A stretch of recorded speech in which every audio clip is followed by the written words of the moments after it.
Hi, I'm Brian. Hi, I'm Merisa. And this is Human Coupling, the show about what it means to be human and being a couple. So whether you're married, divorced, dating, or don't know where you land, we're here to help. Hey everyone, it is time for another episode of Human Coupling Podcast. Hi Brian. Hey there, Marissa. How you doing? How's everybody out there in podcast land? They're wonderful, and now we're going to say hi to our special guest. Hi Ma. Hi, guys. How you doing tonight?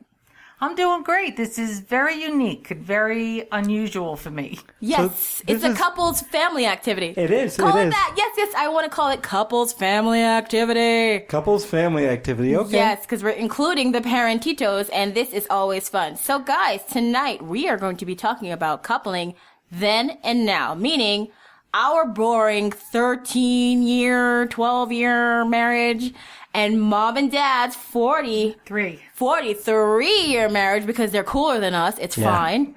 It's fine. They can stand each other longer than we can, so that's good, right? I hope to be where they are someday. I hope so, too. Oh, we have hope for the future, folks. This is a shining prime example that, yes, you can stand him even though he slurps his soup. It's fine. It's fine. You love him still. You just want to throw something at him. That's all. Exactly. Yes, that's fine. So should we jump right in, Brian? Sure, why not? I want to jump right in. No time better than the present, right? No time better than the present. Okay, so the big question everyone wants to know, how did you two meet? Well, we used to hang out at I hang out at this local bar. And actually the first time John saw me, I was dancing on a pool table, which he loves to tell people. And it was true, I was. So you were the bad girl, huh? No, please, far from that. The one that your parents warned you against. It was a party, and we were, Sure. But we actually were introduced by a mutual friend because we were invited to an after party from a wedding, and they invited us to go, and John said, well, would you like me to drive? Which was fine. And he was still in service at the time, so he was so handsome and picked me up, and he was in his full uniform. Ooh. And we went, and that was it from that day forward, and that was back in 1968. Oh, okay. 1968, huh? We have been together since. Oh, That's a long time. That's a long time. All I got to say is 2003. This is nothing. So if I'm doing my math right, yes, that's going to be 47 years, right? That's right. Okay. Wow. So you're I was almost a mere up to... child, though. She was a mere child, a whisper of a thing. Yes, a whisper of a thing. And you were, what, 23 when you met? No, I was only 19. We you were 19. got married when I was 23. Okay. See, I get my ages mixed up there. Yeah, come on. They're your parents. You got keep this together, man. Keep it Excuse together. me. Whatever. Okay, You don't even know how old your mom is, okay? Well, because she doesn't want me to know. She's my mother. She hates that kind of stuff. Yeah. Okay, so let's go to the next question. Yes, we did digress. So, when and how did he propose?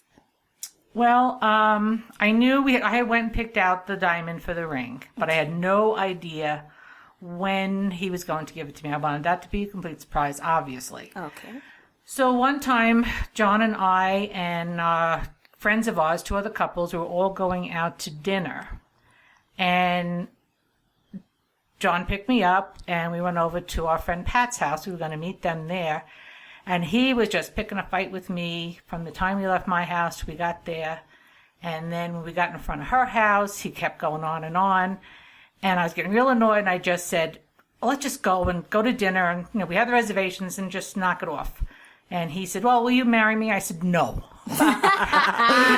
But when he pulled out the ring, then it became a whole reason as to why he was being such a nudge the whole night. Okay, see, that makes sense, right? It's just a page from the Polaroid Men chapter. It's true, because... Yes, torture your intended and then ask them to marry you. That's what they do. I took a page out of Dad's book, Yes. and we actually spoke about this in another episode, but I actually fought with Marissa the entire day. I even made her go into Walmart to buy eggs on Christmas Eve. Just a lovely man. He's a lovely silly man. That's why I'm still here. Well, now you know who to blame. Exactly. There Hey, you I go. thought it was a cool way of doing things. I didn't think it was a cool way of doing things. I mean, Well, but her answer to my proposal wasn't very different from your answer, Well, see, you know what that's she how it said to is. me? She said, I fucking hate you. That was her Yes. answer. that's I love you. I didn't use that kind of language then. Yes, she had to be a lady. It has since changed, but not that. Yes. It didn't. Yes, because Well, you Ma's were a the good nice little one. girl. I Yes, woo. Anyway, so here's another one. What is your best couple's memory? And I'm gonna say this before the children. So BC. Okay, there's a lot of great memories. We were married 7 years before we had Brian. Yes. And I'd say buying our house, that was great. Yes. We saved long and hard for that. When we finally were able to get it, that was a wonderful feeling. And a trip to Bermuda. We had a great time with that. And mostly with, I guess, vacations. And we were able to plan and do and not worry about kids. That's one thing that we know rather well. Yes, BC. We're enjoying the BC period. It's Maybe so a little wonderful longer here. than most, but Yes. Now we're living A.K.A. really, after kids. Yes, after kids and they're Having a good time. oh, there you go. That's a nudge at you, by the way. That's not me. Okay, You got to party like it's 1973 now. Yeah. Yes, we got to keep it going. Okay, so here's another question for you. What have you learned about being in a couple after all these long, arduous, fun, crazy years? Yeah, we need to know that.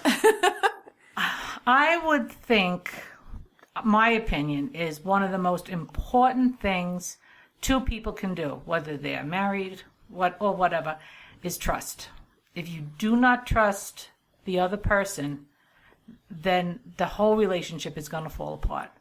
So trust, I think, is the main thing. I literally trust John with my life. I have never doubted anything he would ever have told me, and I hope, and I'm sure he would say the same thing. Trust is a major, major factor, I think, in our long time together. I say that's a good one. That's a very good one because Now- you do need to trust. When we talk on this show, and I try not to be too clinical when I Yes, speak. not too technical, But please. there's two terms that we call the two C's, which is communication and compromise. Yes. And, everything that I've worked with my clients and just in my own life, I say those are the two biggest things that a couple should have and needs to have in order to be in it for the long haul. I'd like to know what you think about that.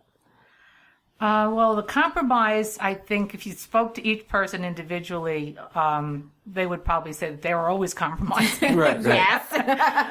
But yes, compromise is something you do. Sometimes the other person knows it. Mm-hmm. Sometimes they do not. And I don't think it should really matter because if they have to know about it, it's not a compromise really. Right. You know what you need to do to step back or to give in as far as the compromise goes. And communication, that is a learning curve. Early on, there's so many things you want to talk about. You're in La La Land. You've got stars in your eyes. That's true. Or know, unicorns and rainbows. well, that's it, exactly. And then, sometimes something comes along that might be difficult. Maybe that bill's coming up and you just can't handle it or whatever. And, you're really worried about something, or he may have said something, or she may have said something that didn't sit right with you and you don't know how to take it. And it takes a little while to be able to say, I need to talk to you about something. And but the communication is important. If something really, really is bothering you, no matter what it is, and do it without anger. Even like they say, hold hands. Hold on to each other's hands and talk, and you can't walk away. You have to face it. But communication, you're right. Communication is also very important. Yes, it's not a technical term, folks. It's No. just something that's plain and simple. Just communicate properly. And remember, we're not keeping score. This is not an argument. This is just, I have something to say. I want to express it. I feel that is a great answer. Yes. And may I say that I'm so glad to know that we're on a good track because we've spoken about this quite Yes. at length, but we never had anybody else who'd been around a lot longer than us Of talking course, about it. I know we're the so- boring ones that's been together for so long, right? I mean, it's I terrible. can sit here and spit every theorist from now until Kingdom Come. It doesn't mean anything Yes. if you're not talking from personal experience. Exactly, that's what people like, just from the heart, right? Yeah, I would say definitely. it would be from the heart. So now that we had all the nice lovey-dovey talk, let's get down to the nitty-gritty, folks, right? Yeah. I think we should. So, what is your number one complaint about Pops? Oh, man. After 43 years, you'll live with one. Hey, it's only a 25-minute show here, people. We got to keep it small. I honestly, I don't know how to answer that. Okay. Okay, that's fair enough. Okay. So, let me answer a question by answering it myself here. Okay, my number one complaint about here we Brian, go. and I have always said it, he cannot make up his mind. He will never give you an answer. He will turn it into a question. You would ask him, hey, baby, what would you like for dinner? Because I want to include you in this decision and not just plop a plate in front of you. His answer, I don't know, what are you feeling for dinner? See, that's not an answer. That's a question, right? Right? Yeah. Answering a question with the question is something that I think the majority of Americans do. Why can't you just give I am a crazy person and I know this, but I also want to include the person I love in some of the decisions. And putting food in your mouth is a very personal thing. So I feel that you should be a part of this decision, but I cannot get an answer out of that man to save my life. Oh, I know. I'm terrible. Every time I go into a supermarket, hey, is there anything I can get you? I don't know. If you see something that I'd like, just bring it. That's just not an answer. Don't you think that's not an answer? Oh, it is an answer. It's not the answer you'd like, but it's an answer. At one point, I was just like to be like, hey, why don't you just give me a piece of chantilly cake or something simple like that. Well, you know, other than get me some vegan cookies. That is the only thing he will ever answer. Get me some chocolate chip vegan cookies or the everything vegan cookie. What about the meal before the cookie? You know what I like. Well, I can understand that. Sometimes what happens if I'll say I want to do something or I like to try something or what would you like? And he'll go along with what I would like. Exactly. And then you find out 2 weeks later it's not what he likes. Exactly. And took a long time to say, don't do it because it's going to make me happy. We both have to like something. I'm talking about major decisions like cars or vacations or different things like that, or buying a couch. I guess, I mean, I can't speak for Dad specifically, but I can say, just generally speaking, as the old adage goes, happy wife, happy life, so you try to stay you gotta be here too. Yeah. You're here too, so you gotta remember, come on, just get in there a little, I can in say, there. Marissa, between the two of us, we like so many things that are so similar that I it's know, really not and a see, problem. that's not good, because if you're super similar like that, then it's just gonna be like one person going, hey, let's do this, and you're just gonna be like, okay, all right, you got this. It's not good. We should all have a voice, and I try my best, but one day I'm gonna give up on you. That's all I'm saying. I'm gonna be like, I know exactly what he wants. He just needs to sit there and shut the hell up. I'll get this. Do you want that? Just go and don't ask. Just See, buy it. and this is And gonna I really be wouldn't have a bad. problem with that, actually. We're only talking about food. You know? Well, there's food and a lot of things, but then after a while, it's gonna be like, can't you ever give me the chance to make one of these decisions? And then I'm gonna come back, and I'm gonna be like, well, remember when I was like, what do you want? You were like, pick it yourself, girl, right? I don't know. Well, there it is, folks. There it is. Let me ask you a question now, because you've been together. You guys have been together for almost half a century now, which is amazing. Holy crap, by the way. Right? Holy crap. Holy crap, by the way. Yeah, it's Thought of it like that. Yeah, it's 47 years is a long time. Yes, it is. So my question is, you see, of course, you've seen me and Marissa and our other family members, go through the coupling things that we're going through, and you see friends and family members and what have you. Yeah. And I'm curious what you think about how I can put this, the couples dance or the couples ritual as you see it in modern times versus when you started doing it and how things were then, and what you think about all that, how people do things now. Well, it's really, this is a whole different mindset. I mean, I came, let's put it this way. I have been with John since 1968 and no one else. Oh my God. Wow. So we dated, we went out, we hung out with friends, just did the normal thing. Yeah. And we went locally. We didn't go, we didn't see Broadway shows. We didn't do a lot of the big things that tend to go on now because we didn't have the money. Neither one of us did. So you stayed with the simple things. And I'm not saying that was better. If I had the money, I would love to have done it. I think today there's so much more involved. I don't think there's an intimacy that I see might be missing a little bit. And I'm not talking about sexual intimacy. Right. I'm just talking about when you're together and those feelings of that you want to be with that person. I always feel like it seems to me those that I have seen seem like they always have to do something. You have to be on the go. Yeah. I used to say, I have a family member who has been married a few times, and when they were getting married again, I had said, "Are you happy to sit on the couch and watch TV?" He said, "What are you talking about?" I said, "If you cannot sit on the couch and watch TV and be as happy as when you're going out to something really great, then don't marry her." So you have to be able, and I think what I'm trying to say without going around the bend, is that you need to keep things simple. Yeah. Right. And if you can be happy with the simple, you're going to be great with the fantastic. So be happy with the simple things. You know, and we've spoken about this a lot, and we've come around, and I think that there's a definite disconnect with all the social media, and we're part of it by doing this thing, but with all the social media and the texting and the dating apps and all the connectivity that we have, Exactly. there's still a loss. There's a lack of connection there because there's a lack of genuine connection in the simple things, like you're saying. And so it's interesting to see that your views are being echoed, or our sentiments are being echoed through your views, which is really interesting because you didn't really have anything to do with that part of the world. No, not at all. Another thing I like to bring up that I think is very important with couples is space. You have to give each other space. I'm not saying that you have to each go off on separate vacations or anything like that. But if the person needs, like, you know, I'm going to go out, like now, I'm going to run out to the store, I'm going out to lunch with my friends, or I'm just going to sit here and watch this TV show, and, you know, if you don't want to, go in another room, but I just want to be by myself right now. And don't take it as anything personal. Exactly. Sometimes a person just needs to be by themselves, to just be by themselves and not take it to heart. But that also goes back to the communication. If somebody understands that, okay, you're sitting off by yourself and reading a book, well, I'm not going to bother them because that's where they want to be. If they want to be with me, they'd be in the room with me. Yeah, that's a good one because some That is people really don't good. give people space. They just are on top of each All the other. time. I mean, I like you and all. You're a nice guy. You're a cool guy. But when you go out and do your thing at night, I am just sitting here like, oh, I don't have to do nothing. Oh, dinner. Well, one of Screw the dinner. things that may have helped us stay together all these years is that you have to realize now Dad worked shift work. Yes.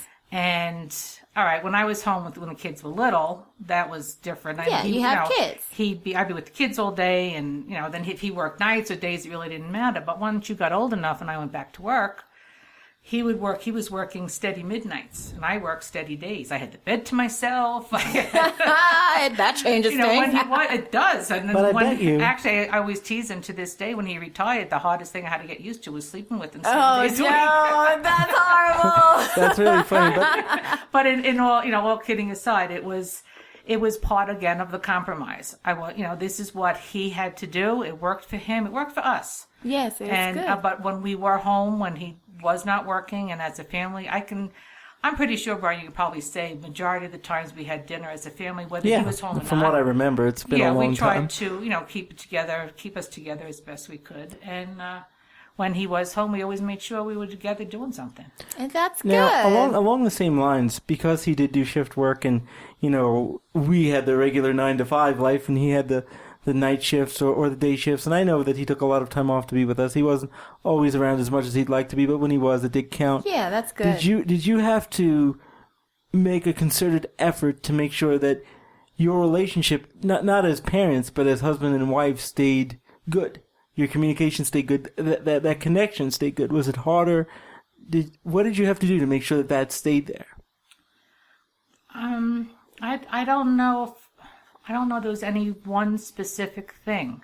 Okay. Well, we would sit and talk, and we'd have our time together. Of course. A lot of times it would be late at night, you know, which that's the best time. The kids are asleep.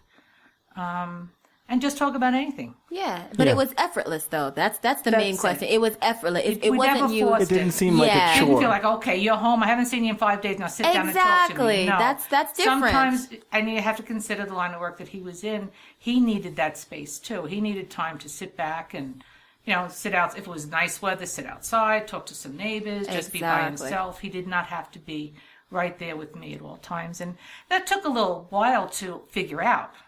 Yeah, and nothing happens overnight. No, not at all, no, especially a but- relationship. Right, that's it. And then you also realize too, when he worked, and I have to laugh because I see it today with modern technology, we didn't have cell phones.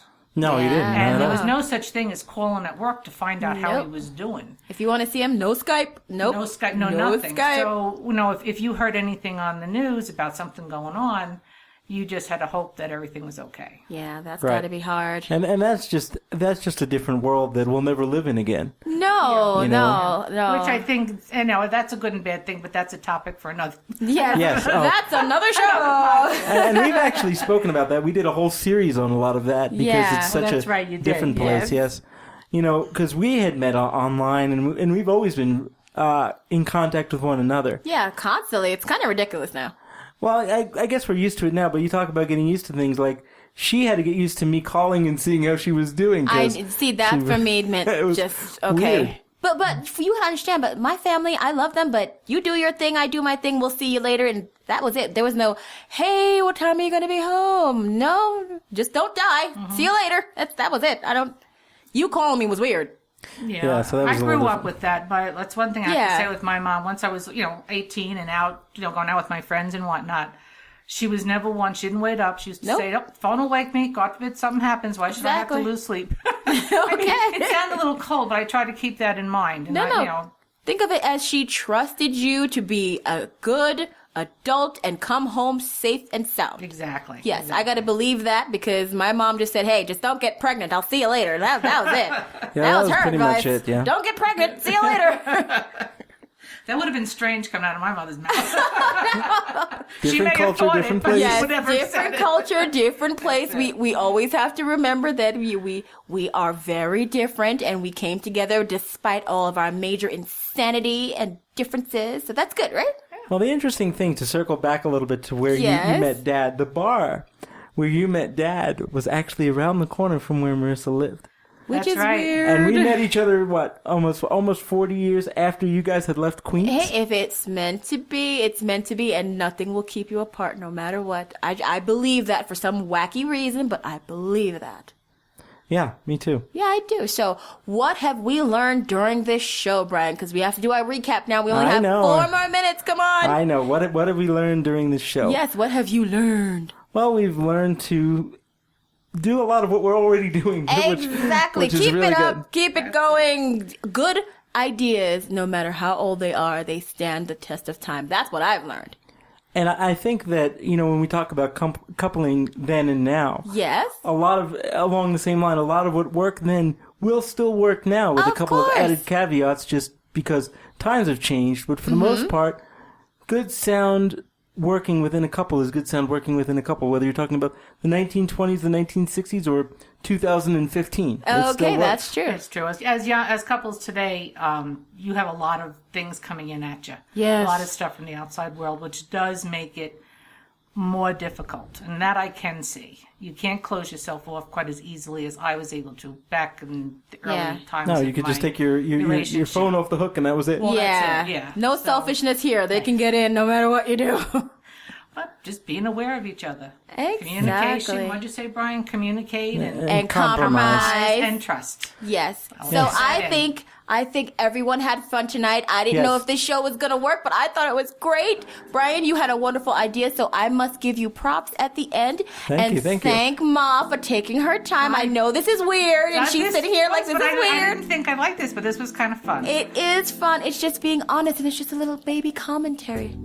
Well, I'm Yes. glad that you enjoyed it, and I want to thank you very much for coming and being part of our show. Yay. And being part of a worldwide phenomenon at this point. Because we were all over the Oh, world. wow. I'm a worldwide phenomenon. Yeah. See, you always thought you were going to be famous. You thought it would be 15 minutes There on you TV. go. It's 25 minutes on our podcast. Yes. So, All right, with then. that in mind, that's all I have to say on And the subject. that's all I have to say on the subject, so bye-bye now. Hey out there in podcast land, it's Brian from The Couple.